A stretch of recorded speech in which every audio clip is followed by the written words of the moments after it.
Us. Yo, welcome to another episode of the Bad Patter podcast. Straight off the bat, I'd like to apologise first of all about the surroundings. We've had a bit of a fucking nightmare tonight, so we've lost our usual space. We currently have an acting crew in, taking up our space, but anyway. They call themselves actors, man. Wait a minute, where's the strippers in the pizza? Strippers pizza top floor. Punching pie. That's what I was promised. I think we need to make... Well, first of all, obviously I'm joined as always by my co-host Chris Bungard. How we doing? And well, that's the man in the middle, Craig McIntosh, has turned up in an attire that's cheered us all up, I would say. Coach said I need to start spending more time in the geese, so I've been wearing it to work. Pretty much every day, just wearing it. I've got a few different kinds now, just a bit of fashion. Aye. Spend more time. Also got the Saturday night sliders on, which you can't see. Oh well, we'll need to get a pan down. Oh, There we go. Oh my gosh. I'm just thinking if you're there stopping at traffic lights and somebody pulls up, looks to the left and goes, "What the fuck is happening here?" Aye, man, I don't know what they're thinking, to be honest. I don't know what they're thinking. So obviously you've came for jiu-jitsu. Where were you training tonight? Through at higher level tonight, Cameron was teaching a class at Right. Donnelly. Aye. He's been doing a lot of work with Oliver Taza and some of the John Danaher guys and that, so his details and stuff are on point. Aye. He's explaining some stuff with details that's a bit different to the way a lot of guys explain stuff, so I picked up some cool stuff for that. It's usually Danny Gray that takes that class. He's a really, really good jiu-jitsu guy. Not a lot of people know about him, but he doesn't compete. He used to compete years ago, he's not competed for years, but he's like excellent, pretty much always gets you better than me. And Danny's been with James Dillon for, I mean, early. He's before Scout Holidays, isn't he? He's been there that long. Many years, like probably 10 Aye. years anyway. He's a funny dude, I know. Aye, On Facebook, his comments always make me laugh. Aye, he's brutal. He's absolutely brutal, man. He just says stuff like that's what you get. He's brilliant. So you obviously with Cameron, he was out in America for was it quite a while he was out there for? Cammy went out to TriStar in Right. Canada. Canada, Stevie. Went out to TriStar in Canada. I could be lying when I say he went to New York, but he went out to. It might have been the last ADCC. Went to the last ADCC and he was training with the Danaher guys now out there. He's quite good friends with a couple of the guys in the squad, so anytime they're in the UK or whatever, or even close to Europe, he'll usually go and train with them and pick up more details. And he's only a young guy, so it's pretty cool. He's thinking actually in the ADCC trials, so that's like massive. You know, there's Ross Nichols just won it for the UK, which is I think the last person in this one. I don't know if anybody else has won it for the UK recently, but Ross Nichols won it for the UK, which is pretty big. And all the other guys were. I looked at the whole bracket because that's my bracket. Ross Nichols top black belt went for the UK and he competes at my weight, and all the other guys underneath it were just like roided up Polish dudes. So Aye. Where's Ross? Where's he from? he's London. We'll get him in here. Right, sorry, Craig. What's on there? That's you. We good? Aye, we should be good. And then Aye, back. good. Hear Oh, me now? good. Aye, should be us. Right, that's See us. me right? Cool. Cool. So sorry, what were you saying, Chris? Where's Ross training? London. He's down south. He's got his own gym, and it's like I can't remember what the name of his gym is, man. It's like X or something like that. I can't remember, but I'm sure he's like a Roger Gracie black belt or something. So have you ever had a chance to roll with Ross at all? Never, man. Nah. I've never had a chance to roll with him. I've watched quite a few of his matches. He's been competing a lot in Polaris and stuff like that. So, Aye. Pretty. He's like the best in the UK, pretty much. You know, everybody. Future says so. opponent, no? Future opponent? I don't know, man. I don't know. Man. I'm just doing a wee bit. I'm barely even training for the ends I'm doing. So. Well, you won't have any problems holding your trousers up with the amount of belts you're collecting at the minute. Aye, it's going quite well, man. You see it? Aye, man. Fucking. It's just. I don't know what to say. I probably should be training harder because I don't really treat jiu-jitsu the way that I treated MMA. You know, like that last one, I only actually I tore my LCL. And it's still a bit dodgy now, so I only got 3 proper rolls in for that last camp. See when you went into that one, I know because I've obviously saw you on your own podcast, Mopcast, and you spoke about the injuries, and so was your main issue getting into obviously the last competition? Was it cardio? What was just everything to be honest? It was a bit worst case scenario. I was pretty close to pulling out. I hate pulling out things, you know. But For the females. that's why it's called the Bad Patter Podcast. Oh, that's an easy one. Give me that one. Sorry, continue, my man. Oh fuck. I was tore that. I couldn't. At one point, I was struggling to walk more than anything, and then I started drilling a wee bit. Just it gradually loosened up, and around about a week and a half before, I had to kind of make the decision to.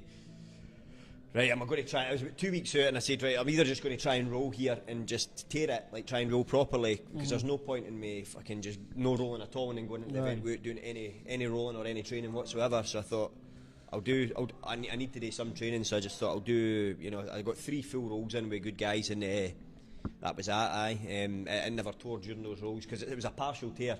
So it's either at that stage it's either healing or it's getting worse. And if it gets worse, you're out for 6 months. If it heals, then you can usually recovery time's about sort of 4 to 6 weeks roughly. And it's no tore, but it's hanging by a thread. So is there also seem you're going into the competition and you have been injured and you've not been able to train what you would as much as you'd like to? Does that affect your confidence at all? It took the pressure off actually. It was actually made it better. It took the pressure off because I never expected much of myself going into it. Everybody that trains with me knew that I wasn't I wasn't prepared as well as possible, but I got a lot of confidence. That guy I got first, it was good when I seen I had him first because I knew he was going to be really tough. Right. And I thought, if I can get past him, I should hopefully be alright with the rest of the stuff that I can do. And just getting the toughest match first, because I would hate to went against him feeling unfit. And having a tougher match first. So I just thought it was good to get him first, and I thought, right, I'll just try and put him away. He'd beat my pal Stevie Wayne, he'd beat my pal Charlie. You know Charles, he'd beat them, and they'd both said to me, "No, look, you'll beat this guy. You're technically better than him." Jack Dickinson. He's a TFT boy, so he trains with down in Sunderland. He trains with Andrew Fisher and all that. He actually coaches jiu-jitsu for them. Man, he's been up training before. So that was the situation I was in, and I just thought, do you know what? There's no pressure on it. I did think, fuck's sake, because the other 2 guys, Jack Brown and the guy for 10th Planet, Chris, they're both fucking leg lock guys. You know what I mean? So I'm going into that with a fucked knee, just thinking to myself, like, here we go. And then what did they do? The only guy that's not really a leg lock guy, Ollie, he pulled out, so they put this Jack in. I thought and he'd beat like both of them by leg lock. That Jack wins Macy's matches by knee bar, and I just thought, fucking right, I went for 2 leg lock guys to 3 leg lock guys with a fucked leg. I just thought, this isn't going good. But I also know that, like, with grappling, you can kind of control where everything goes anyway. You can really, it's up to you, kind of. It's just maths anyway. You can kind of control what happens most of the time.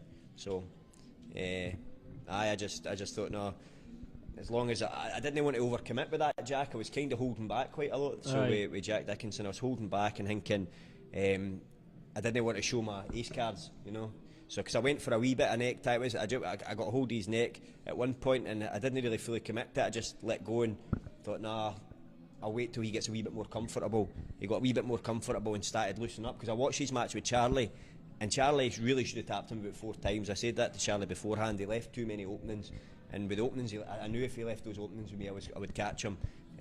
So I was just letting him loosen up, letting him just take my time, making sure he didn't catch anything on me, and letting him get more and more confident. And he got confident and sat up on to Turtle, and he hung out there for way longer than he should have hung out in Turtle. And that was that. Like, the sequence had started, and usually once the sequence starts, you're no getting out of it. Aye. But ultimately, even getting in with the injury, it was a good day for you. You looked comfortable, especially in the last fight I watched with Jack. You had a solid mount several times, and you looked as if you were a lot relaxed instead of your usual go for the kill. You know what I mean? I think that's the thing with jiu-jitsu rather than MMA. For some reason, obviously there's no punches involved, so you can take your time a wee bit more. And I don't know, I just always feel a lot more relaxed. I think the MMA background helps me a lot for jiu-jitsu, because like, worst case scenario is that you have to tap out and your fight gets hurt for 5 minutes, and at this stage, if somebody beats me, they're probably quite good. So I'm just going to give them credit and say, right, the guy's you know what I mean, the guy's quite good. My pride gets hurt. But in MMA, usually you lose, you've put your fucking soul into it for 10 weeks, and you get beat, and what do you say? You're beat. You've probably got a sore face, in MMA it's a lot more devastating. So is it almost then that the consequences are a lot higher in MMA? Aye, so nothing else really bothers you. Once you've dealt with the pressure of MMA, nothing else in life at all bothers you. Aye. You definitely looked comfortable in that, like I say, in that second fight. And as you've said, obviously the stuff Alex Enland had said to you as well, that seems to be benefiting you going forward too. Aye, so in my second match, that was a few years ago, I'd rolled with Alex, and he had mounted me in one of the rounds, and I was struggling to get him off, and he just explained his kind of thoughts behind mounting, the fact that, you know, you're kind of a conversation about dominance, and that anybody can submit anybody in their day, but controlling somebody is kind of actually more dominant than submitting somebody, you know. Because anybody can sub anybody, but he was just saying, you know, and then he explained, like, it's when there's punches involved, and he taught me one thing, which was like trapping the arm in mount, where you can tire the person out. It's even worse, so you can panic them if there's punches and stuff like that. And I've been, ever since he showed me that, like, it really hit home the way he put it across to me, and I've been using what he had showed us I've been just doing it to people, and it's boring. It's not my style of training, because I'm usually just, like, my way that I've always trained is just try and tap people as many times as I can, and you know, sometimes if I'm training with somebody that's like a lower level, I'll just work stuff that I'm working on. But if I'm rolling the competitive roles, I'll just try and tap people as many times as I can. So then I just changed that a wee bit and started just trying to control positions, and no matter what they were trying to do to get out, just shutting it down, and trying to keep that position. Even if they were giving up submissions, just not even taking it until the point where they're exhausted and just want to get it. It's quite interesting as well when you say that, because I don't know if you've listened to Rogan's podcast with Kamara Usman. No, I've not listened to it yet, actually. Kamara Usman speaks about something. He talks about that as well. But Kamara Usman talks about something quite similar to what you said there, or what Alex said to you. Is that he prefers to dominate an opponent, or he did in his wrestling. He would rather dominate and string it out rather than get a quick pin, or in an MMA fight get a quick punch. He likes to dominate them because he felt that then opponents couldn't say, oh well, it was a lucky punch. There's or, not really any that. coming back for that. There is no coming back for it if you're dominate. For example, the way he performed, 5 rounds, 25 minutes. I mean, for that, the way he performed against Tyrone Woodley, you can say what you want to say about maybe Tyrone Woodley turn up, but he got beaten every second of that fight. There was no. I can't really think of a fight either where somebody's lost 5 rounds clean and then came back like maybe a year later or that and turned it around. Rarely will you ever see that, do you know what I mean? Can you think of anything? No.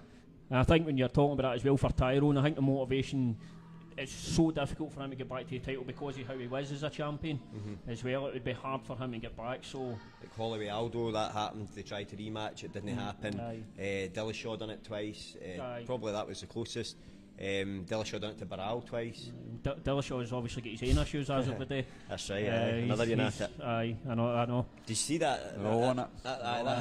Everybody's on steroids. It's after, it was weird though with the Dillashaw situation, obviously with him bottom, because it was on Rogan's and he was talking about strength and conditioning coach and how scientific and how all that. It's and then, really scientific. And like, what were you doing? Were you using a special type of needles that they don't know about that yet? You see a picture of him eating it, it's got like about 100 tubs of stuff just all on the table. You're like, what is all of that? You don't see what's under the table, but I liked how he came out first though. He made the first post, like saying he's getting up his belt and stuff for that. So I don't know. Be interesting to see what probably it is. a look into it, isn't it? Aye, I mean, usually when that comes out, everybody's going to like say, he's done this, he's done that, but there's so many banned substances and like just banned products you can't use and. I just think there's no smoke without fire though, because definitely. If like when they remember Cody made that daft comment like about a year and a half ago, he said he taught everybody in alpha male how to juice, and you're just like fucking hell, do you know what I mean? So that you've got that comment, and then he's getting busted. The two, when you add the two up, it's just you hear things as well. I wonder why they do it though. Like they've got all this testing, you'll still wonder why they actually do it, because I don't know, but did you hear? I've heard things as well about gyms in America and that, about what it's like when guys go in there. They've got their special programs that come in and meet Dr. George in there. No, he'll sort you out. By the way, that's my doctor. He's no. Yes. I've heard the same about a lot of gyms in America as well. So it's. I think it's in the sport. It's rife. It's become a bit more. Certain cultures, it's not frowned upon as well. So like maybe the way that we grow up. You didn't really like. I never even heard about steroids until a few years into MMA. No, I didn't even know what the point of it was. But some people, like in some cultures, like in Brazil for example, it's not illegal. They'll grow up and it's like in their acai. You know what I mean? It's not even fucking. It's. I mean, you hear steroids, but you just think it's massive. But it's there's so many other layers to it. It's like EPO and stuff. It doesn't necessarily make you massive. It's a lot of it's recovery. The stuff now as well. It's not for getting big and strong. It's to help you recover faster. Oh, that's the main thing. That's the main difference. Well, is the recovery. You know what it's like. Both of you have obviously been through hard training You've been camps. jagging up for day one. Fuck's sake. Yeah, you could tell with some of the when you said the first come in, you could see like the before and after with some of the fighters like Barral and Belfort and stuff like that. You could clearly see the definition actually changing, and then the performances. Baby, when the lights We're back go out. again. We'll apologise for the setup tonight. You see me doing that. I'm just keeping the lights on. Sorry, on you go. Just you can tell with their definition of their bodies and obviously their performances, because when USADA come in, their bodies changing and then they start getting beat. Like Belfort, Barral. They need to just put in lifetime bans or something like that. The only way to sort it, lifetime bans, 2 divisions, fire like a division for folk that want to take it here in fucking Japan or something like that, and just have them all smash each other roided out their heads. But it's no fair, and the body type, your body type changes that much as well. So the people that are on it, I feel like if you've took it, even if you're coming off it for a year, you've still got the benefits for everything you've ever done. So it almost means, like when you look at it, the people that aren't doing it, it's almost stupid that they're not doing it, because the people is like, people maybe they say they go through their whole career, let's say they go through the amateur circuit, roided, then they go through, the novice pro circuit, roided. They're not really getting properly tested until UFC. So if they smash enough people to get to the UFC, which they really should be able to do if they're even half skilled with the advantage that they're got, if they're taking that, and then they come off it, right, when they're about to get signed for the UFC, they've still got all the muscle, they've still got all those wins that they've racked up for doing it. And then, fair enough, they're maybe not going to be world champion, but still they're going to end up a lot of money, Potentially hurting some. Aye. I mean, how do you think folk in 1FC feel? Because 1FC have sent Vitor, but they've not just they've no signed the UFC Vitor. They've signed what looks like TRT. The Phenom's returning. I feel sorry for folk in 1FC. There's some eyeballs getting kicked straight out of the heads in there. I'll tune in. It's all right. That's the thing. Like, I'm not saying I wouldn't want to watch it. I got hooked on the sport of watching guys like fucking Gary Goodrich fighting. Do you know what I mean? Like smashing. He was letting people punch him in the head because he was that fucking juiced up. He's going hitting them again. I was watching that fucking, and that's what I thought. Oh, these guys are mental. I just love the madness of it. But I didn't realise that these guys were all like fucking that juiced up. That's why they were so mad. Aye. Didn't get me wrong. Some of them people are just characters and stuff as well. But it's bad. It'd be better if they just if you can't get rid of it, just make it even with folk. It used to be more even, didn't it? You need a league for the guys that don't want to take stuff like that. Because I've read into like what the bad side effects and things like that are.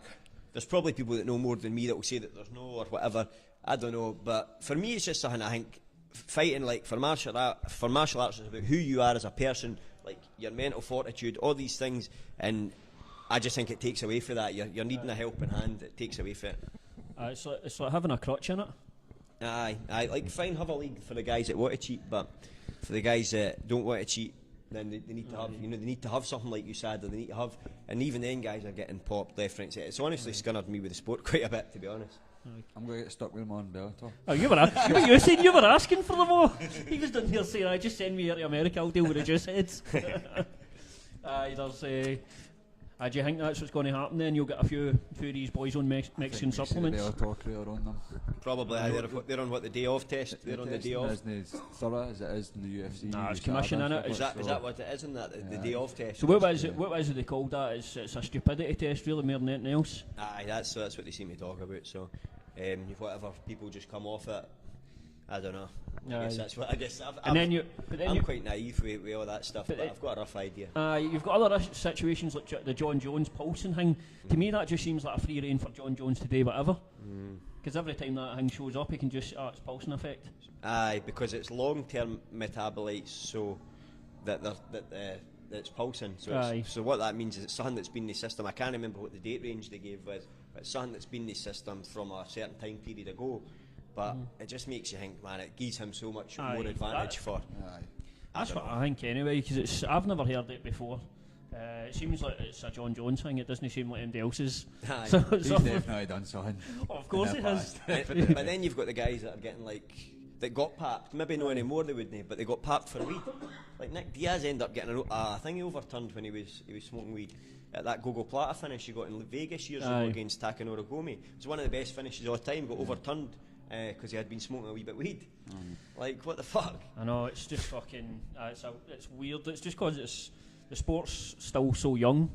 I mean, there's a lot of things wrong with the sport still in terms of the rule sets. There's so much variance in the scoring, variance in even the referees' criteria. Like the referees make certain decisions, and there's so many things, there's so many ways to exploit it. I think you need to be stricter with penalties. I think like kicks to the balls and eye pokes and stuff like that. They need to just find a way to get rid of all that as well. Yeah, it's fucking the worst kick to the balls I've ever seen live is your brother against, when we're talking, let's be honest, Daniel Rutwowski was like the side of a house. Jesus Christ! I mean, I saw him and I was like, you see, you see Stevie. Obviously, Stevie's a lot taller, but Stevie's quite not lanky, but he's and then you see him next to Daniel Rutwowski, and you're like, fuck. But that guy used to fight at featherweight. You know what I mean? His head was like the size of fuck. Man, Rumble was a welterweight, but not me. Rumble was a welterweight one. It's crazy, man. It's just fucking. That growth hormone. You know what I mean? His chin was like out to here. His forehead was fucking huge. And that kick, when I heard that, I've crouched on myself. I felt I was nearly grating for. I think it was a knee. Was against the cage. It was a kick. If I remember right, anyway. I don't know. It was loud anyway. It was. I got kicked in the boys one time, and a Russian referee picked me up with my heels and started slapping my bottom of my feet like a ketchup bottle on ACB, and the guys just slapping me. I'm just looking up at him like, get the fuck away from me. I don't know if I get that one. So it didn't work then? No, I don't know where to go to for. See if I could go back and kick one person in the balls, it would be fucking Neil Smith, man. Remember Neil Smith? I was 2 rounds up and I was fucking exhausted. The worst weight cut of my life, man. I'd barely been fucking touched for 2 rounds. Aye. Went out in the 3rd round, absolutely gassed, knew I couldn't even hold my hands up. And if I thought back, if I'd been hinking on my feet, I should have walked right out and just kicked him fucking clean in the balls. I could have probably took a point off, and it would have given me enough time to recover to just see that round out. Even if I took thanking in the round, at least I'd have got the win. You know what I mean? So you never had the crafty veteran heat back on then? No, fucking boom, right out. Or I just went right out, fucking eye poke right to the 2 fingers right in there, man. If you come back and have an MMA fight, Cons will be up straight away going like, listen, I fucking saw that podcast. If I come back, I'll be like the Ric Flair MMA man, just hitting folk with the backwards low blow. Woo! That's what I was going to ask. Right. You've no fought in a while. Your last fight was against me. That's right, 3 years ago it was. Some guys maybe know. Me and him fought years ago. My 20th fight and it was your 20th fight. That's right. When we got to see you back in the cage, because everybody wants it. I want it. I'm thinking I was a mock fan before I fought. Aye, I think this year at some point. It's just time, mate. I just didn't have the time, and I'm the sort of person that if I can't, like, I get major OCD with training. It's not like jiu-jitsu where I can do a few days a week and be alright with it. Like, when I train to fight, you're focused, man. I have to have my 6 days training. I have to be doing it, training in the gym. I get fucking crazy OCD with things like that. And even performances where I've finished guys really quickly, I'm still really, really critical of myself. And it's shit when you've got that mindset, because I'll just never ever live up to what I expect of myself. So I'm always disappointed. Always disappointed in myself. And I love fighting. It's my favourite thing in the world. It's the only time I feel like I'm doing what I'm meant to be doing in life. You know what I mean? But I hold myself to a higher standard that I'm always disappointed in myself, you know?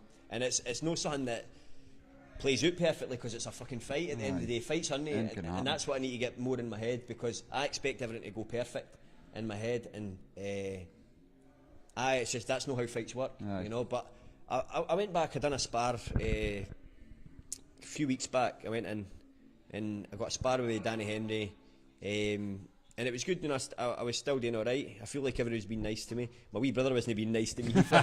He came and fucking went right for me. But you know, I fucking loved it. Do you know what I mean? We had a proper tear up. Obviously, you hated the weight cuts, though. Aye. Is there a division that you would come back to? It's not even that I hated the weight cuts. It's just that the dieting. Aye. Like your tuna in your porridge. I did hate it, but like for me, I feel like I would be in between featherweight and lightweight. Like I feel like if I fought full time and I had all day to train, like if I done it as a living, then featherweight's the right weight for me. I can make that, and I can make that if I'm like. So when I fought you, I made 70 without cutting water. Like I done it without cutting anything, and that was the hardest I've ever trained for a fight. So I trained, I was doing the CrossFit stuff at the time, and because I was doing that like explosive strength and conditioning stuff, the weight just fell off me, and I was able to just with diet, I was able to make 70. But when I used to fight at featherweight, I think because I was restricting myself so much, I could only get myself down to about 73 without water. So I was going for 73, 66, but then when I fought you at 70, I managed to make 70, and I felt the best I'd ever felt in my life, Ken. And that was... So it's just one of the ones where I think, see, when you're concentrating your weight, sometimes it doesn't come off. Maybe the new weight classes, maybe in between. Would that be perfect for you? I think honestly, like, see, featherweight, if I was fighting a good level guy, at featherweight, when I fight at featherweight, I've got in my head, like, nobody in the world can beat me. That's what I think in my head. And that's really what you need if you're fighting pro, do you know what I mean? But when I fight 70, I don't think like that. I think, you know what, I'll beat most good guys, but I'm not going to beat everybody. And that's not the mindset as a pro fighter, you know. What's your style of fighting? Which maybe cost you the fight against me? Try going to for the finish. So do you think maybe now if you went back you would still fight the same, or do you think you'd maybe hold position, land strikes, see the wins it, or would you see that finish? Would you see that finish? Fucking dive in the neck. Nah. No, but if it's in there, it's in there. You know what I mean? That's as simple as that. It's the way that I like to fight, but I thought about. I took 3 fights there. I accepted 3 fights and I never got them.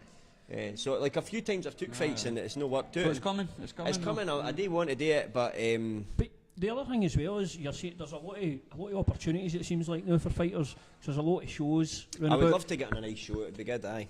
Is it because even just like saying like Cage Steel the other day there? I mean, if you look at just the views on Facebook on one fight, 20,000 views. And there's definitely more opportunities for fighters. Everybody tells me to do it, and like Callum says, like Callum was watching the sparring when I was back doing it, and like that's having no sparred for probably about the best part of a year, you know. And I was holding my own all right. And Danny said the same to me. Danny said after it, and it's nice when somebody that's in the UFC says that. It's encouraging. Do you know what I mean? And he said like, no, he says you should get back. You've still got it, and and it is what I love to do, but. I don't know, man. I just I do love it, and I need to get a few. I need to get a few in, but I'm 3 year out as well. Do you know what I mean? I'm 3 year out, and I don't think it's helped that I've been doing jiu-jitsu, because even though I've been 3 year out, I've been active. So people aren't just like, so like you've gave yourself 3 year of recovery and let your body just heal up. That's another thing too. My body's falling apart. I'm only going to be back for a few fights for a bit of fun. My body's fucked. Like my body is fucked completely. Aye. What about telling some of the listeners about the gym you train in, and you've always got a busy mat up there? Aye, that's going really well, man. I've been coaching for just over a year now. I've got a great bunch of guys now, and I've got my regulars now that are constantly in the gym. It's an hour and it's smack. Aye. Smack, no. And see, to be honest, that means a lot more to me than fighting ever meant to me. Anyway, because see, helping somebody else win means more to me than winning myself. I always found winning quite easy, and it came to me quite easy. And for other people that maybe don't find it as easy, if you can get the people to win, that means a lot more to me. And you can change folks' lives for things like that. Do you know what I mean? Like just helping people get to where their goals are means a lot more for me. Like for instance, like I've been training with Gary Priestley for years. You know what I mean? And in the last week while we've been training a lot together in the last couple of years, and his jiu-jitsu's went through the roof. It's got so much better since we've been messed about with heel hooks and stuff. He came out to California with me. It was a big confidence booster for him. He got substantially better. He's got he's got a lot stronger and stuff lately. He's a lot more dangerous. He keeps getting fucking very close to catching me, and he won that belt at Naga. You know, and that meant the world to you as well. That meant the world to me to see him, because he's got a wee daughter in the house, and he brings up a wee daughter, a wee son. Gary well, he's a great guy. That's what I mean, and see somebody like that that's fucking grafted their arse off for 10 years. He's coming on 10 years as well in training, and I think how hard it is being the smallest guy in the gym, and you just keep coming back all the fucking time. All the guys are big on you. You used to have to spar fucking Rab Tuesdale, me, my wee brother, all the time. Do you know what I mean? And we didn't go light, and they're coming. He's coming in back to the gym, and not even that. See if you've been in touch with him for a week, or you've not seen him for it. he's fucking texting you. You want a sparring walk? Aye. You know what I mean? Or do you want a roll? And you're like, Aye. if you're the weird guy asking a bit, you've probably found that with Paul Craig. You know what I mean? You've always been smaller than him. Aye, and definitely. And his fights as well, like he's always fought the tough fights as well. Aye, that's Been up it. against So some shit like that helps me a lot. I like to see people do well, and now I've got a bunch of really young boys. Like even for instance, Coonley, I think about just having a place. I'm not running a full-time facility. I didn't have the time to run a full-time facility and be coaching every day. But see, just having somewhere for people to go in an area that doesn't have anything. Like Coonley, if I didn't coach when I coached, Coonley would have never been doing what he's doing now. We Jordan Struthers would have never won the fights he ended up winning. There's all these the boys that are really doing well, and I'm not the sort of coach that's ever going to be like, I can bring people so far on, and if I ever thought to myself I couldn't bring somebody further, I would point them in the right direction, and that's how I think coaching should be done. I see people that get crab it with folk and think that they own somebody when they're coaching them. You don't own anybody. Everybody's on their own journey, and it's up. And if you can be a positive influence in that person's journey, then send them in the right direction. So that's kind of my feeling. I've got a bunch of young guys now, and they're all pretty dedicated. And this will be the first time I've got a couple of guys coming out fighting. Young John McCartney, he's a wild wee fucker, and he's just come off the tag. And fucking, I've got Craig Perry, who's a friend of mine. I've got these two. They're going to be out fighting within the next sort of couple of months. So they'll be the first boys that I've trained again since I've started coaching again. That'll be out fighting. So it'll be fun. I hope you don't mind me saying, but when you were young, like mixed martial arts and training, basically saved your life, that? Aye, 100%, aye, and I think that's why it's so important to me, because 100% if I hadn't found MMA, my life would be a completely different path, like completely different path. And you remember me from when I first started fighting. Remember I fought fucking Kevin Devine 3 times in a row. Three times, but you'll probably remember how much a prick I was when I beat him the first time I beat him. Do you know what I mean? Like I was fucking giving it fucking fuck everybody. Do you know what I mean? Like going off my head.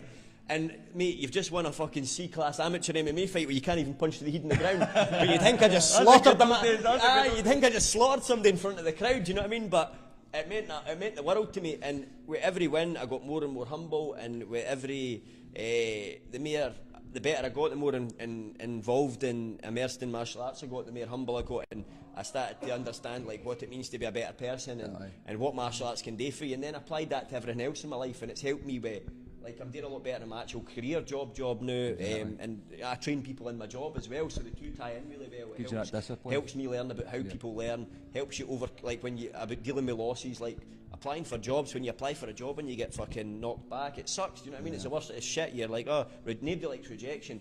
But in martial arts, it teaches you how to deal with that rejection and how to overcome it. You know. Aye. Do the both of you sitting here get nostalgic about the old days? Aye. I like the old days of fighting, man. Circuit, but when he was fighting Kev Devine, it was like, Kev's got another fight. I'm fighting that guy again. It started with no like him, to like him in the third fight. Then we would every show after that we would just talk. End up chatting. Talk away for about an hour. Meet him at Thai shows, MMA shows. So because the next one was Inverness. I think when you were fighting that boy, had loads of Thai fights, and you were in the tournament. We were in the same dressing room, and I was fighting Johnny Goodall, and I took him out for lunch before it. But see, this is how fucking zoned in I was. Like, I don't think I've ever said this publicly, by the way, but like, I was only taking him out for fucking lunch to smash his content, to get a read on him. You know what I mean? And that's the only thing I was doing, and it's fucking all's fair in love and war. I thought you were going to give him dodgy chatting or something. No, just get a sense of how somebody is, you know. I personally like to make myself as unassuming as possible, as friendly as possible, because ultimately, when I'm fighting, I know what I'm going to do to them anyway. I'm going to try and fucking finish them for the soon as the bell goes. That's what I'm trying to do, and that will always be my intention. So if I be nice to somebody and they want to let their guard down and think, oh, he's just a nice friendly guy, fucking go for it. What was it like for you two, obviously? Because how long had you known each other then before you two actually fought? That's 7 years, about something like that. What was it like when you two get matched against each other? Was it a bit weird? Or I was talking about it. It was a wee bit weird. I was talking to him before it and stuff like that. But I just come in. One of my favourite fights. I know you think you didn't perform well, but it was one of my favourite fights. It was back and forth, good atmosphere. It was still a fun fight. It was fucking. It's one of the ones where going into it did feel a bit weird, but it was like, because it was you that I got offered. I think it was you that had asked for it first, as far as I had been told anyway. So I'd said, "Oh, no problem." Like I says, I can't remember who asked for it. Because I'd came in and said, "Oh, Bungar's up for a fight," and I said, "Right, that's fine." Because I was just at the time had my name out, I'll fight anybody, and I'd went up for lightweight, so it isn't one of the things where it had to be personal for me either, but. Like, considering your usual pattern, we never fucking said one bad thing. I think each other through it. There was no that's what I'm saying. There was no disrespect the full way through. There was no disrespect after it. It was just a fight, and I lost the fight, and that's that. You know? Because I was going to say, because I know what you're like sometimes, obviously leading into a fight, but that time I said that in the build-up. I've always liked Craig, so it was weird fighting him. I can't remember how it came about, but it was a good main event, and on top, it was one of the best on tops it's been actually for atmosphere and stuff, but. It's good looking back at it, just me jumping about like an idiot again. That's his last fight, and that was 3 years ago. For me, it was 11 fights ago, because I've had 31 now, and it was both our 20th fights. So, get your arse. And it wasn't long after that you went full time as well, eh? Right after that, man. Pretty much right after that. It was good times. I loved that fight. That's the way. I've obviously asked you this before, but see when you started, let's say back in the C-class days, and you look at, because you're obviously still about the scene now. You're training, you've got guys coaching, and you're seeing all the different shows and that. What's it like for you seeing how the scene was back then to how it is now? It's amazing to see. Like it's amazing to see, but people don't get it. Like when you're trying to tell people, like, and I don't know if I'm overprotective or whatever, because I'm always going to want people to be overprepared, but. I always try and drill into people's heads, like, you've no fucking idea how some of these first time amateurs are coming in it. Do you know what I mean? Like, some of these first time amateurs that are coming in are unbelievable. They're like really, really good everywhere. And you're jealous? It's jealous, isn't it? I'm jealous. See, I see these 15-year-olds, and I'm talking about animals. I'm like, fuck's sake, where was I doing at 15? That's crazy when you see that. Because they're training every aspect, where we were maybe just brought up with the first one, and we were trying to maybe like a judo or a boxing, then you had to try and mix it all in. That's the thing as well. These young guys are getting everything. These young guys are getting everything. Young guys coming out to be. I mean, I'll tell you who I saw. It was first I saw Sean Clancy fighting. Yep, frightening. And then I watched him fighting, and I was just sitting like that. I cannot. I think he was 15 at the time. I was like, how the fuck is he 15? Fucking, I done a round with him the other week, man. I was like, what the fuck? What are you doing at 15-year-old? Exactly. I don't know. Probably fingering somebody in the back of the shed. I was in Bushy's hiding. His name was John. But these guys come to the gym and they see their teammates are in the biggest promotions. Yep. And they've seen how they're trained, their coaches are getting mentored right for the get-go. They're not at a dodgy, shitty gym with a guy that doesn't know what he's talking about. So it can only be a good thing. It can only be a good thing for Scottish MMA in general. When you look about Scotland now, I mean, you just look across the country. There's brilliant gyms everywhere up north, across the central belt. I'd like to see more shows though. It's definitely less shows than there used to be. Like when we were back in the day, you know what I mean? Fight me weeks if you want. You're in Inverness, Port Glasgow, Stirling, Dunfermline. You used to have the Viper show all the time. And got on top. Like, you don't get a lot of shows in Aberdeen anymore either, or Inverness. So it's like it was good though. Shows. It was more about where folk were fae as well, because used to be like, they Cumnock folk are hard as fuck, and then you'd be like, and then you'd be like, the Greenock ones stay, you'd be like, those Port Glasgow fuckers, Port Glasgow were hard as fuck as well. Folk were like, those Port Glasgow folk always come to fight, and you would just get you would get sometimes just mad random fights as well, like some Thai guy would just fancy a wee MMA fight, and then there was definitely more people doing the MMA now, but I think now it's been publicised that much that folk are, just stay away from MMA guys, you know, you don't get as many guys want to cross train or step inside and just take a risk or anything like that. Well, I mean, we were saying that, but looking, I mean, just even April alone, we've got another couple of shows coming up at the end of April. You've got Evolutionary Combat, and you've got Arty Combat. I think Arena are coming back again as well. On Top are coming back. So it seems. Who's Arena again? Arena States. Are they no? I thought they were put. No, they cancelled. All right, well, I'm wrong there. But you've got April. We've got 2 shows at the end of April. I think you've got Ignite up in Alloa as well. That's so quite cool. The shows seem to be popping back. I think that's maybe helped you, obviously, when you look at like guys in the UFC, Bellator, obviously guys out in the UFC, Cage Warriors. Scottish guys are doing great in there. So I think that's hopefully going to keep pushing everything forward here. But the opportunities are definitely there for guys now. I don't know if there's as much for pro guys and stuff like that, but that's better because pro guys now having to travel further afield. I would love a wee crack travelling about. I've never had any good travelling out of fighting. I had one trip to England, I think, and I've had a lot of international opponents, but I've not travelled a lot for it. It'd be good to get, and I get quite a buzz doing things like that. Like I like the crack. I like travelling away and just fucking you're on a wee trip and getting a bit of adventure out of your fighting. You know, because you've obviously done it with jiu-jitsu, going out to California and stuff like that, and you've been out to California a few times, haven't you? I've been out there. It's honestly like a second home to me. I love it out there. How's the CD sales gone out there? Not bad, man. I managed to punt a few singing and just mixed it. Those boys weren't half, eh? Did you get stitched up out there with the singing? Was it Gary Priestley? I couldn't believe that. He was fucking great singer, like. He had that in the back pocket anyway. He's just been saving it up. That's all it is. It was quite funny, but honestly, see when he started singing, right? It was like a love song. When the night has come, that one, right? So there must have been so there must have been a group of about fucking like 10 really big black lasses, right? And I'm sitting there like a wee dorky white boy, right? And they just surrounded me and used me like it was like fucking 10 bears rubbing their arses off a tree. They were just I'm standing in the middle of that, and they were just fucking abusing me, man. I was just like trying to look like I wasn't uncomfortable. I mean, and I was trying to like no racist here, do you know what I mean? But I was just getting squashed. I didn't know what was going on. How close were you to throwing on a couple of submissions? You can't have what you mate. It's 10 lasses, do you know what I mean? What you made to do? Just roll with it. Well. Whipped my dick out and rolled with it. Just like your shoulder like that. But we were talking about grappling tournaments. I saw you've obviously got the team thing coming up. Well, do you know, fuck. Well, this is, I need to speak to the guys about that because I'm also running a white collar MMA event that night, so I fucked that. That's right. I just realised on the drive through here, I'm like, fuck, I need to message James because I fucked it. I was going to be in that, and I was looking forward to it as well. But I'm training guys for 8 weeks for charity, and then that's on the 18th of May, so I fucked it. Tell us a wee bit, but I've obviously spoke to you online about that. I'd been asked you a couple of things about it. So it's good, man. What it is, and I know there's opposing opinions on this stuff, which is fine. But what it is, right? 8 weeks training the guys get, and then they fight like in a limited rules contest for charity. The guys raise money for charity themselves. It goes to cancer research, and I train them for 8 weeks. And what happens is I'll match them evenly as possible, based on their skill set or whatever. I've done 2 so far, and I've also refed a few for other sort of areas and whatnot. And what I would say is that there's a lot of emphasis on the coach. For it to be safe, there's a lot of emphasis on the coach. The coach needs to make sure that the matches are very, very even.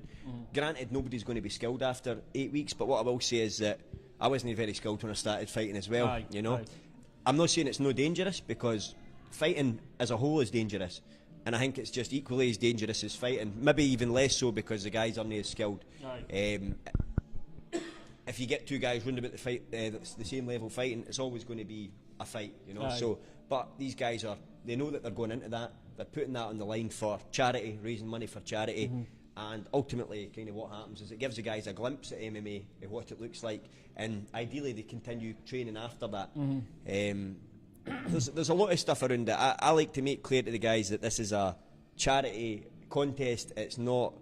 You're not an MMA fighter after you've done this, because I've seen a lot of people taking these and thinking I'm an MMA fighter right after it, and that's not the case.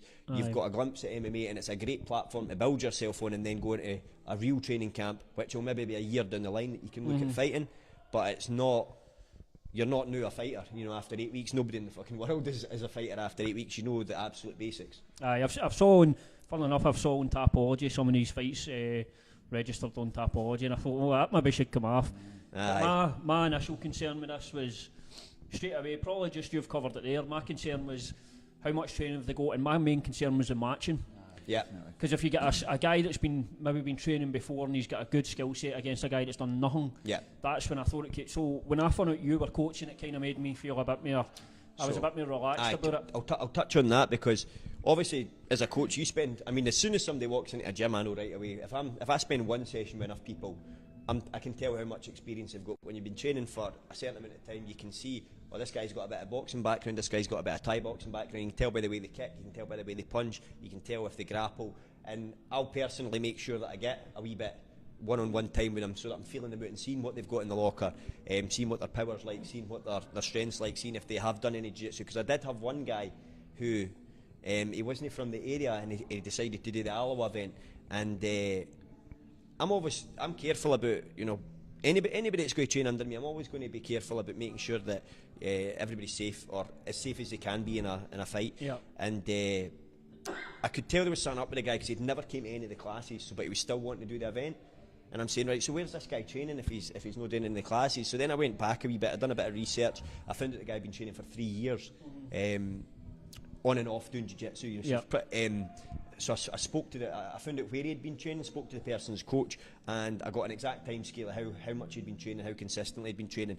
He hadn't got his blue belt, but he's no far off a blue belt, basically, this guy, and he was trying to do the white collar event, which to me was just totally out of order. So what I done was, you know, I drafted in a blue belt from jiu-jitsu that wanted to do MMA for him to fight, and got him beat, you know.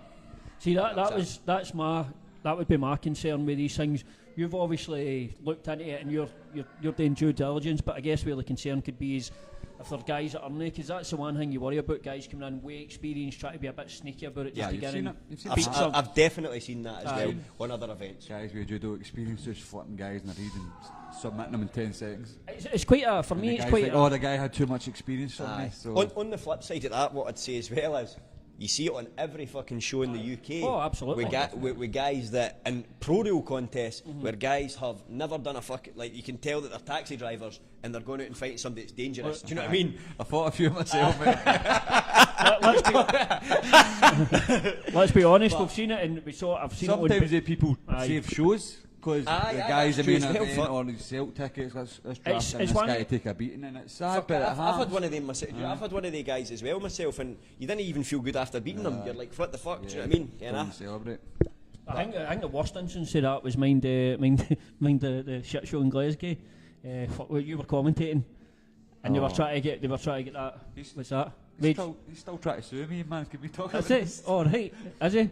You're kidding, man. Well, I can talk about it. I've not got fuck all, so you can talk. I can talk about it. The commentator. Right. Was it Rage in the Cage? Well, I'll talk about it then. They had a guy fighting an amateur guy who'd never fought before, and they had their tournament with like Ian Feenan and all that. They tried to get this young guy who'd never fought before to fight in the tournament against Feenan, and was it Mateus? Aye. I mean that's fucking. Was making his amateur debut, and he was trying to shaft him up to a pro tournament. So there's fucking that nearly happened to me when I remember when I started, man. Fucking, it was on that Headhunter show that I ended up fighting Kev Devine on. And I was meant to be fighting, I can't even remember what it was. Coach just says to me, "You're fighting at 73 kilo, just turn up." I never had a name, or you know what it was like. You just went to fight, so you just fucking turned up to shows to try and fight. Never knew who you were fighting, just fucking went for it. So I turned up to this show, and the guy was meant to be apparently matched. He was like, he'd had Thai fights, all these other fucking fights. Nobody had looked into who I was meant to be fighting. I hadn't looked into who I was meant to be fighting, but this guy was a bit of a fucking beast anyway. And he came right up to me and he said, "Listen, mate, I was matched with you, but I've fought this, and this." He said, I've told my coach, like, I'm not fighting you, it's no fair, you know, because he would have kicked the fuck out of me, you know, he would have. That's the truth, you know, when experience matters. And at the time I'd been training for 6 months, something like that, you know. I started fighting after about 3 months, roughly. That's actually alright, him saying that. No, about 6 months I started fighting after, and the guy came, so let's say this was 9 months when I'm got to fight the guy, and the guy came up to me and he said, look, I told my coach I didn't want to thank you, basically. So that's how I ended up with Kevin, because they looked for a last minute opponent, because this guy had loads of fights, but I wasn't giving a fuck who I fought. But that just shows you like how important. I know like everybody wants to think, "Oh, I'll fight anybody in the world," and all that, but it really matters to build yourself up in fights. I mean, you want good experience at amateur, but you don't want to fight somebody that's so fucking good that you just get absolutely leathered and you feel like a fool. You know what I mean? And that you're never going to reach that gap, because when you come up against somebody like that if you think, "Oh, I'll never be able to get that gap, I'll never catch that gap up," then it's just discouraging, you know. That's where a good coach comes in as well, though, isn't it? That's where your coach really, really matters. So, like, it's great to have the mentality, "I'll fight anybody." Everybody's got to have that as a fighter, but at the same time, it's a coach's job to keep people on the right track and fight the right people at the right times, you know. It's one of the things boxing's done well for a long time, is they know how to build guys. They've just got the bigger pool, you know. They've got the bigger pool, and they can do it really smart, where they can be like, "Oh, this guy, like, he's won a title, but he's also doesn't do well against southpaws, and you're a great southpaw. You know, like they've just got the bigger pool that they can get the right they guys. can get specific type of fighters in to give them these small tests and small jumps all the time. More money in it and stuff. I also feel that they don't get tested until like 20-0, like boxers. Some guys are like 2-50. Whereas here, MMA can be a brutal. Right after the bat. I tested. I thought you were talking drugs again. No, you're right. I tested with real fights sort of thing. I looked at a guy's record yesterday. He was like 20-0, and like all the guys he'd fought. He's a boxer, and he was like 2-50, 0-20. These are all the guys. He's 20-0. He's a professional. He's still making money. Aye. And it's like Probably still making fighting at the hydro and stuff. I'm like, man. There's some guys kicking about in boxing that are just absolute fucking bangers. Like I've seen it. I've seen guys, and even worse with these fucking kid on belts that are kicking about in boxing than that now as well. There's like 50 fucking district this, district that, and it's just like go the amateur route and then go the proper pro route as well. You know what I mean? It's just everybody, but it doesn't matter because the people that know. Mm-hmm. You know, absolutely. Like, the people that know boxing know the real guys and the guys that are coming up in the country. But there's so many people that just want to kid themselves on with that, which is a bit weird. It's probably one of the things, especially over the years, where I guess where a lot of folk have favoured MMA because you're more likely to get the good fights early on. That's the thing. Like, I never wanted to kid myself on with MMA. I wanted to see if I could be the best in the world or not, and I found that I couldn't. That was it, you know. I guess that's one thing you do. You find out using the UFC, probably a prime example. There's no building. A lot of the times there's no building guys up in the UFC. A lot of the times it's just you're getting fought. No. But I mean, if you look at, like, for example, let's say Craig White. He got chucked in his first fight against Neil Magny. Then Diego Sanchez, and you can say Diego's maybe a little older. About 50, but he is about 50, but he's got experience, and even his last fight, he's old enough to whip Mickey Gall. He gave fucking Mickey Gall. He gave him a fucking horrible. He gave him an old man beating. That was a daddy beating, man. He done exactly what you spoke about earlier. He just controlled him. Put a pace on him with the tape, man. It just the madness, man, took over. What a nice guy he is, by the way. I met him in Vegas and fucking couldn't believe what a nice guy he was. You could probably tell he just doesn't get as many people anymore coming up to him to say like that. Like, even just to say, like, I just went up to him and says, look, I'm a massive fan. I love all your fights. Fucking, you're a legend. And he was like, he's honestly, thanks so much for coming up to me. Like, really sincere. He's like, I really appreciate you saying that, man. Fucking all the best and everything. And I was just like, what a great guy. You know? I think of the knowledge he must have, though. He's been there. I don't know about that. I don't think he knows the first half of his name. No, he must have a wealth of knowledge about the sport. He's been in it that long. I'm not talking about his general knowledge. If you got to ask him about science, I'm talking about he's no winning the chase anyway. I don't know. He might win that celebrity one. Oh jeez. He's fucking. He's had more punches and lunches, man. Diego, if you're watching this, he's slating you, by the way. At the yoga. Any questions in by any chance? Right, so I bet there's one for your brass slagging you at some point. Somebody did ask who's better. You're usual, the best fighter. Aye, definitely my brother. Aye, the better him up. Well, I'm probably the better one just in general, but better guy. But fucking there's 3 mops on there. I've got a bigger brother as well. He's actually the hardest. He doesn't like the fighter that and compete, but he's actually battled too. Has he gave you a few beatings early years? Does he do the podcast with you? Aye, Barry produces it, man. Barry's. We'll need to talk about that in a wee minute or two. Mopcast? That's right, man. Mopcast. Barry's fucking. See, to be honest, man, Barry's like, if I'd put the hours in that Barry's putting in music, he's like dedicated himself. See the way that he plays every single instrument. He's played like some big gigs. Played Tea in the Park. He's played fucking big in Carlisle and stuff like that. And ever since I can remember, since like primary 7, he DJs. He does sound. He can produce music, produces dance tunes. He does fucking everything really to do with music. He's just like super passionate about it. Obsessed. Like yourself, though. The way that is, he's obsessed with music. And I mean, the amount of hours he spent over the years is incredible with music. I mean, just hours and hours and hours and hours and hours all night. Like, even when he had a girlfriend, his girlfriend would just come and sit and talk to him. Like, he's been with his girlfriend for like 12, 13 years or something, and I can remember she would just come in the house and he would just be sitting fucking about with music, like, and she would just be there, like, hanging out with him, like, that was always his number one priority. And so he's the best out of three, is he? He's the best, that's it, but he's producing the modcast. So bottom then. He's the best, then it's you, then Stevie at the bottom. Stevie fights the best. Stevie fights the best, man. What about grappling? You and Stevie in a grapple? You tying him in knots? All Stevie. Aye, I'm still the big brother there, man. He doesn't give a fuck. He's like, I don't care, I'll just punch fuck him. Ben Askren stoppage, what's your thoughts on that? I thought it was wrong, aye. Shocking. Alright, aye, just straight for training. I was trying to make a joke that I need to spend more time in the game to try and get promoted at some point, but so I've been wearing it to work, but nah, just came straight for training, man. Nice one. Brilliant. So this is a question for D Maxwell. What makes a good fighter? Well, I'll let the fighters answer this then. The guest answer it. I'm a shout fighter. I've just got a lot of heart. I think self-belief's massive. Like that's massive. If you don't believe in yourself, because a lot of time nobody else believes in you. Like that was the thing that carried me through, was believing in myself. A lot of people, but you don't always. I didn't believe in myself at first. It was a turning point for me. I can remember the exact moment I started believing in myself. It was just before I entered into the 4-man tournament in Inverness, and my coach phoned me and he said. It was my coach Josh, who sadly passed away, but he phoned me and he believed in me before I believed in myself, which is the biggest thing a coach can obviously do for you.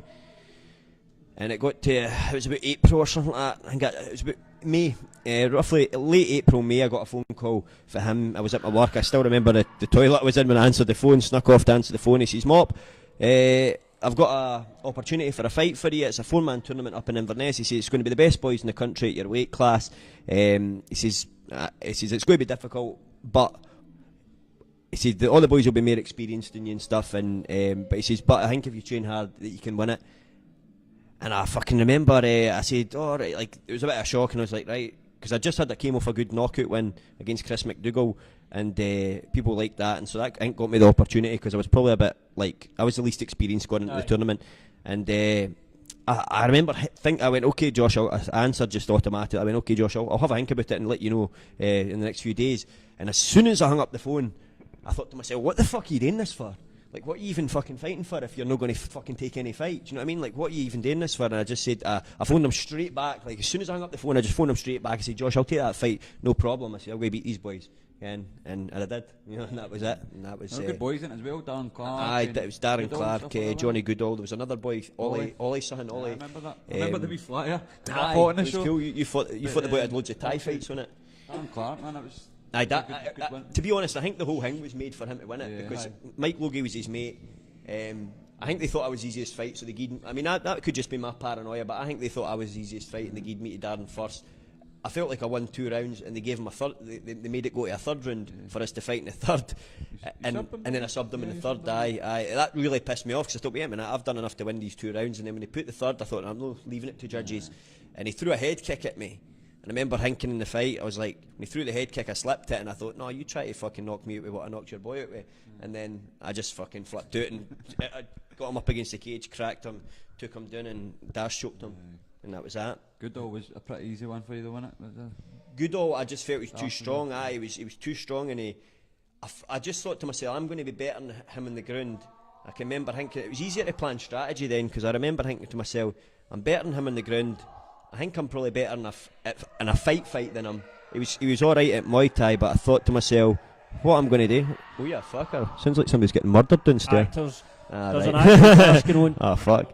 I'm about to go down, man. I remember just thinking to myself, I think in a fight I'll be better than him. So I just kind of turned it into a street fight. Just walked right up to him and fucking started cracking him basically. And because I hadn't been training very long Muay Thai or anything like that. I'd only been doing about 6 months Muay Thai, and so I just started punching him basically, and I forced him to take me down, because I thought it's going to be a lot of effort taking somebody as strong as that down, and my wrestling wasn't that great.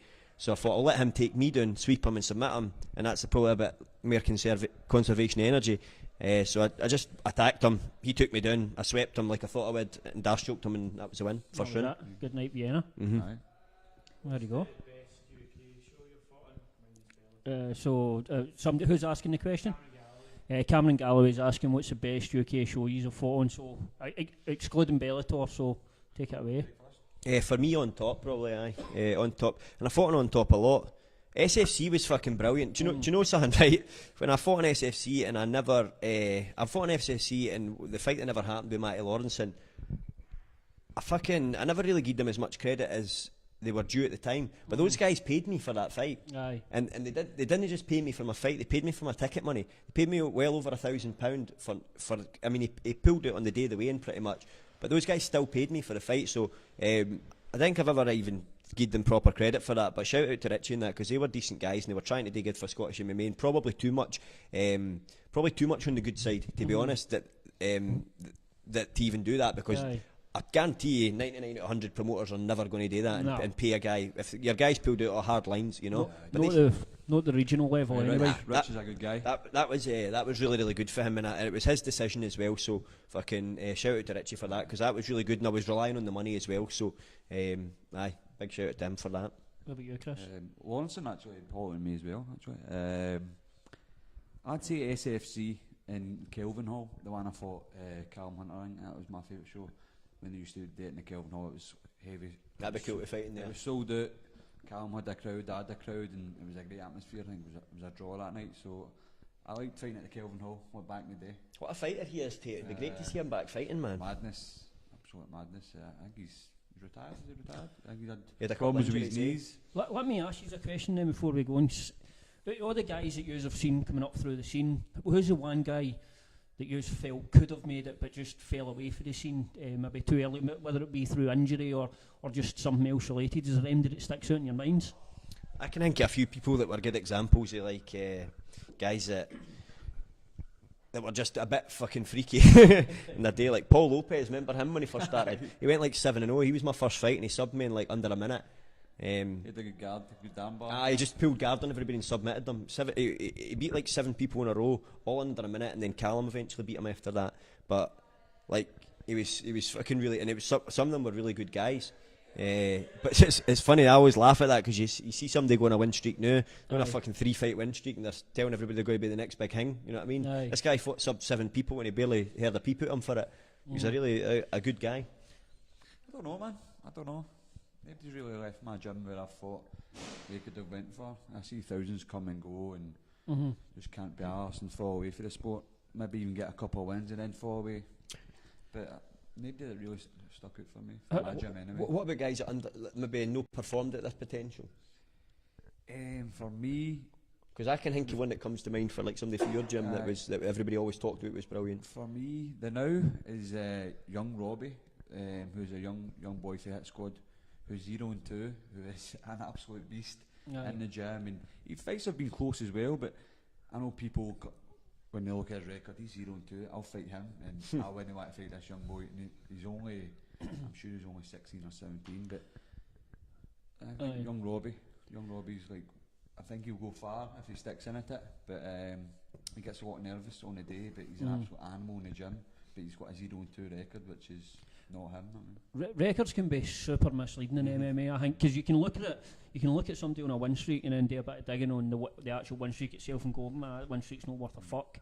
And you can look at guys that have lost a few fights, but then you look at the guys who have fought and you're like, there. So sometimes the records, I think the records can be a wee bit misleading. Everybody always used to speak about how good Davey McDonald was. And how talented he was. And I know Davey, like, he's a really nice guy, but I just thought that would have sprung to mind. I didn't think of Davey, to be honest. I've not seen him in a while. But Davey had the wrestling background and the boxing background. It was like a perfect combo. But same again, just drifted away from the sport. Family man now as well. So it's hard to people come and go. And it's not for everybody. Yeah, it's not for everybody. And if you're in to make money, you're in the ring business. That's for sure. Like you have to sacrifice a fucking lot. Pennies, even as a pro, you're making pennies. Like that's my last on top fight before I got signed with Bellator. I fought for £600. You know what I mean?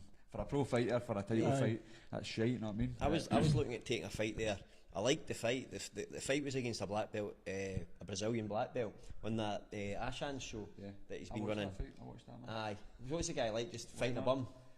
No, he was actually fighting a Romanian guy. It was good, but the stoppage was fucking dreadful. The guy was 0-5 that he was fighting. The Romanian dude was like 0-5.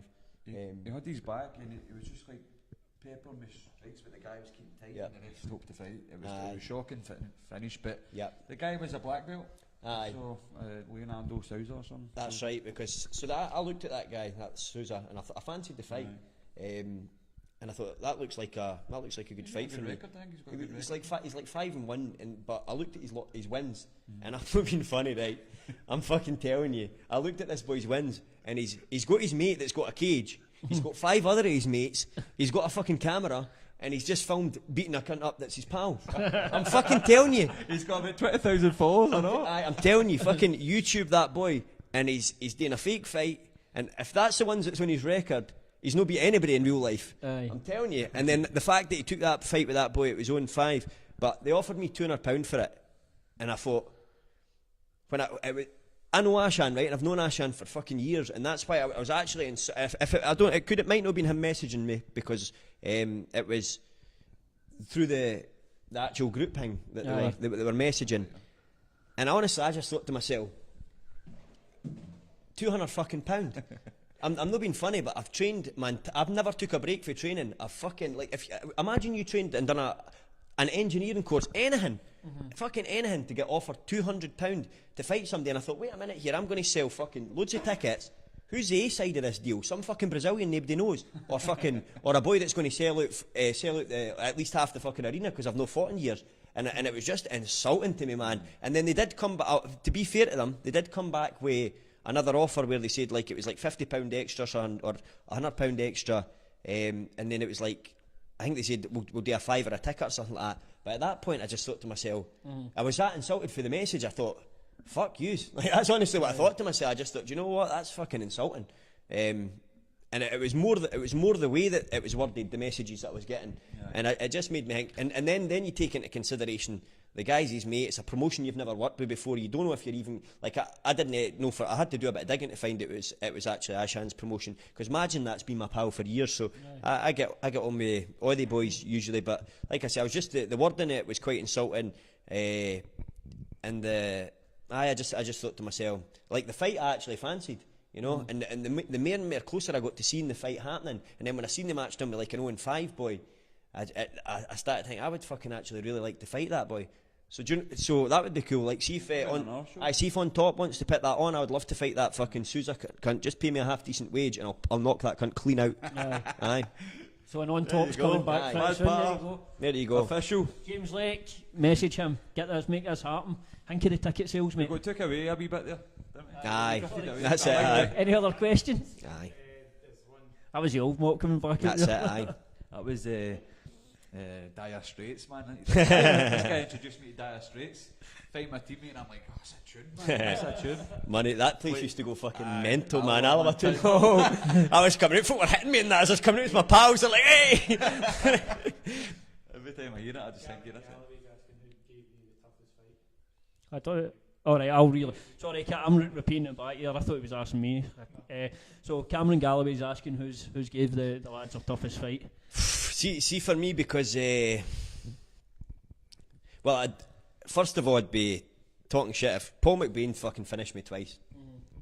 The second time was a bit dodgy, but he did finish me twice. The bottom line, he had me in a fucking fully locked out triangle. The second time had been a locked out triangle. The first time, both times was under 2 rounds. So I've got to say, the guy finished me twice, do you know what I mean? And both in ways that usually I finish people. He punched my fucking head in the first fight for a mounted triangle, and he caught me in a triangle still in the second fight.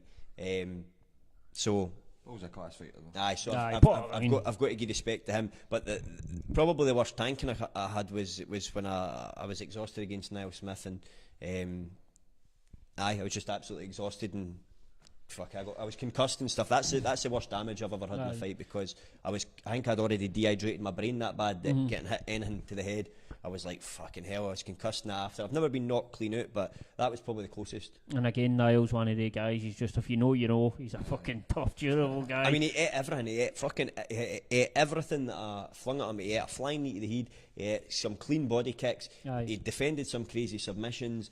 It was pretty fucking cool. Aye, finishing Niall's no easy task. You were the same in your fight. That was fucking ridiculous. Like, I thought 3 or 4 times I had the necktie locked clean up, but you must have been going over that. You had a triangle with me as well at one point. That was at the very start. Aye, you took me down and I locked up a triangle when I was putting elbows in. I made the mistake of attacking your arm for a second, which let you posture and pass. Because that was where you. Things you can look back at, but in the time. Oh, definitely. In the moment as well, you're like fucking. But, split second decisions in it. So my pro fights were always my toughest 3 fights. My toughest fight is probably an amateur fight. It was a guy I fought called Stephen McCready, and I fought him in Maryhill, and it was just 3 rounds. It was just a 3 round of war. But I can remember he broke my nose, but I remember sitting backstage after the fight and I felt sick. I felt sick because I was that beat up. My shin still got a lump in it now. Still got a. That's feel like just lying on my back taking a leg kick, and that was in my amateur days. And my nose has not really been the same, and I felt beat up after that, worse than like the Fletcher fight and stuff like that. So Steve McCready, who's a great fighter as well, tough, strong striker. I remember that fight. That was in was it? That wasn't the Maryhill Community Hall, was it? That's fucking mad when you see that now. That's where the DSGI as well. Yeah. But it's mad to see that. So Steve McCready, he whipped my ass that day. Well, I won the first round, and then he won the second and the third, but done damage to my nose and my shin. And I can remember just sitting at the back like, oh, I feel fucking sick. just the beating, man. See when you take it, see when that's like you're saying the one with Niall and that one here, how long does it take you just to start feeling human again after that? If you ever do. Until your fucking face cleans up. Looking in the mirror seeing a beaten man, but it's all part of the sport. I mean, somebody wins and somebody loses. That's it. I've went in every fight. You go in every fight expecting that, or at least that's a possibility.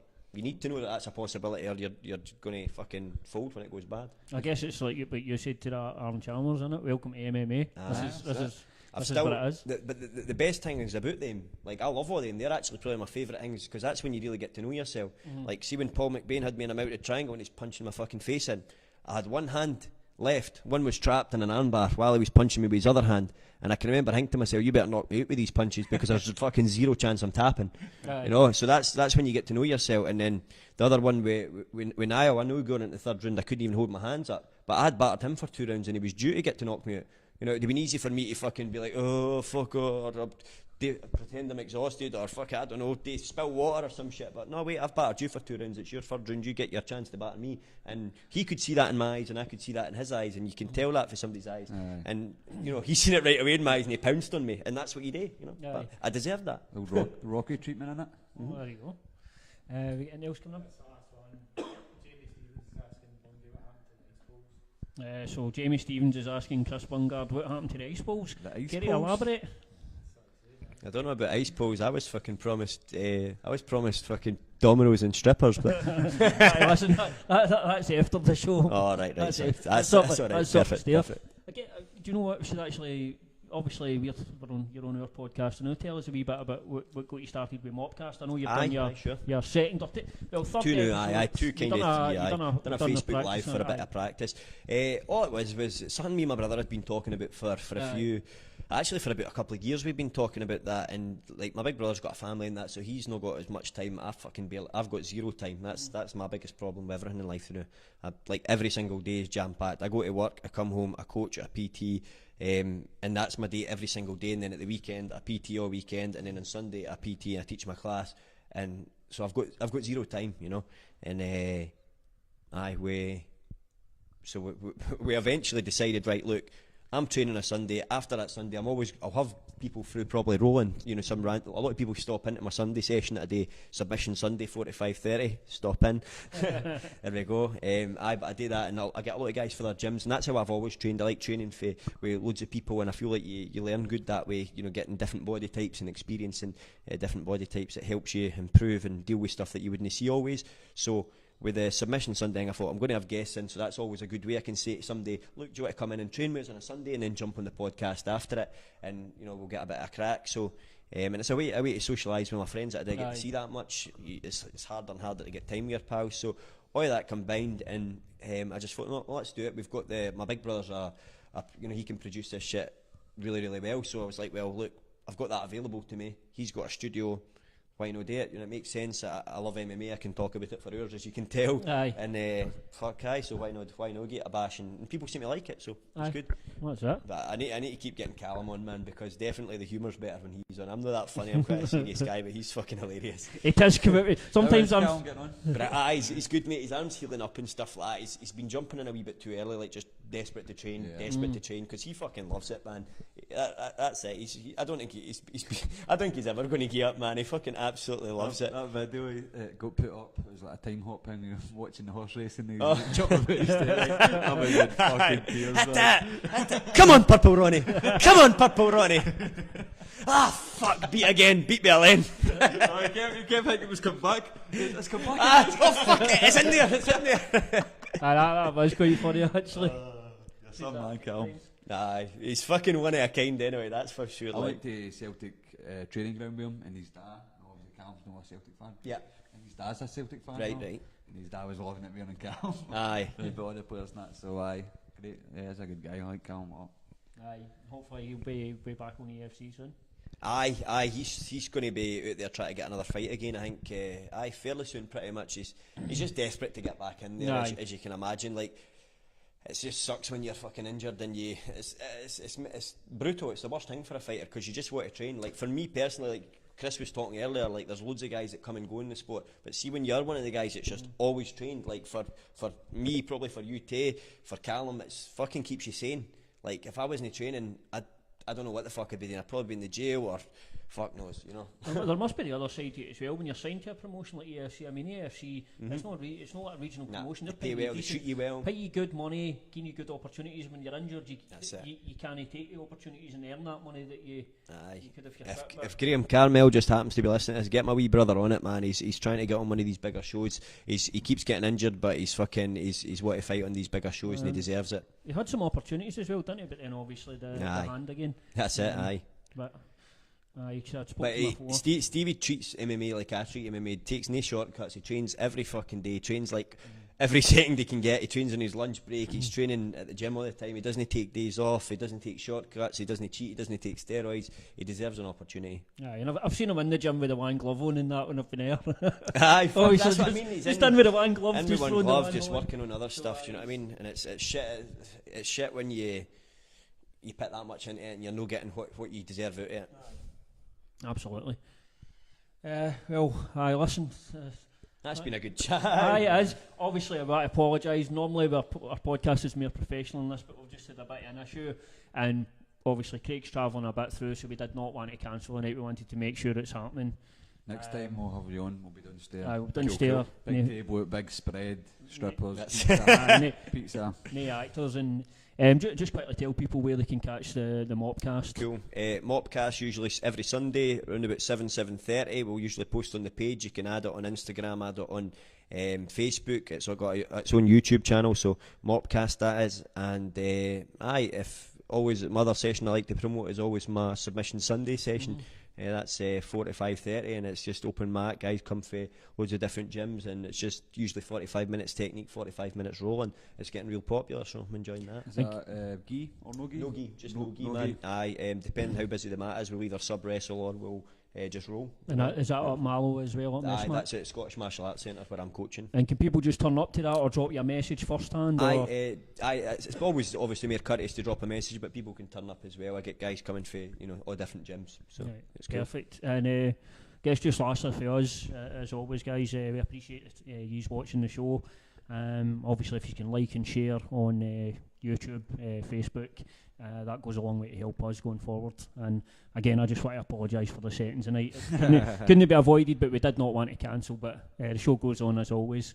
I'm showing up like this made it worth a while. We've got to say that's been the best entrance to a podcast so far. We need to see the shoes again. There you go. There we go. As always, thanks very much. Thank you very much, man. That's it. Cheers. Cheers.